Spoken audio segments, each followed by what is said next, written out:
Exercise 15-4 is a metric file, so I need to make sure that I use the metric template. So again, I'm going to be using the ACAD ISO 3D.dwt template. Now for this, I see that the default is set up for my top, but I want to draw this in the front orientation. So I'm just going to type UCS enter front enter. And now I can begin drawing my object. I'm going to start, and in this case I'm going to be using a polyline, because I should be able to get most of this in the same operation. So this is going to come up 50, and then it's going to go to the left 110, come down 15, back in 90, and then coming down I'm just going to track off of here, and now I can close that object off. And since I used a polyline, I can just press pull this object, and I'm going to press pull it out 55. Now I'm going to make sure that I go back and delete my original geometry. I'm just going to go ahead and do it now, that way I don't get confused later on. Now I have a series of holes that are in the top of this, and a hole that cuts through this side, and I'm going to put the hole in over here first, because this is going to be the one that's a little bit trickier. So first I'm going to go to rectangle, and I'm going to hover over this face so that dynamic UCS picks up this face. Then I'm going to come to this endpoint, and I'm going to track off of that endpoint 15. I can now draw my rectangle. Now if I notice, my positive X is going up and my positive Y is going to the left. So I know that for my X I need 20, comma, and then for my Y I'm going to need negative 25.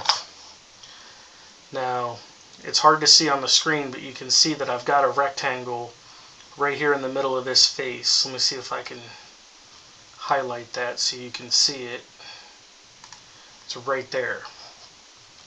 So because I drew this on that face using the dynamic UCS, I should be able to just press pull that right through the object to cut it out, and then I can delete this feature.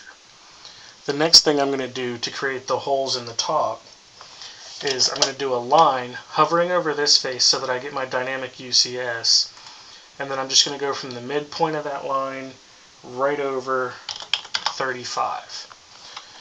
Now I've got this line here that's the center for the one hole, and now I'm going to do another line hovering over this face and grabbing the midpoint to get dynamic UCS for the second one, and that's over 30.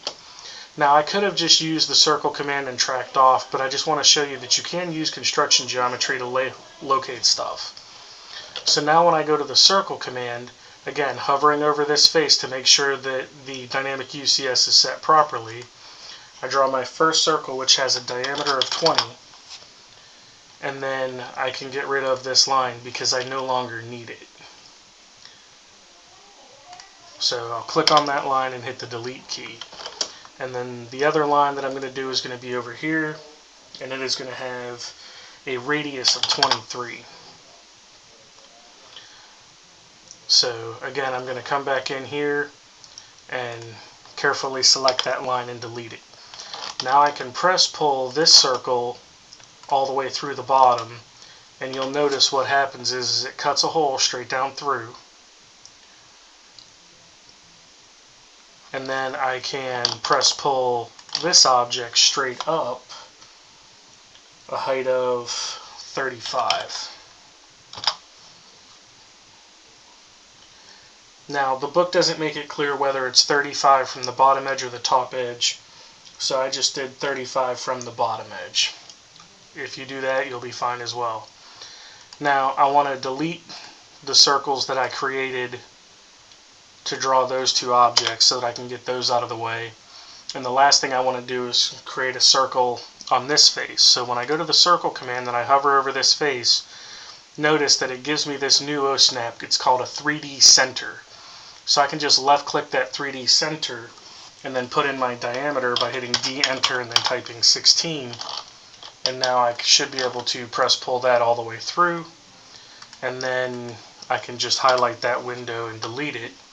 And here we have exercise 15-4.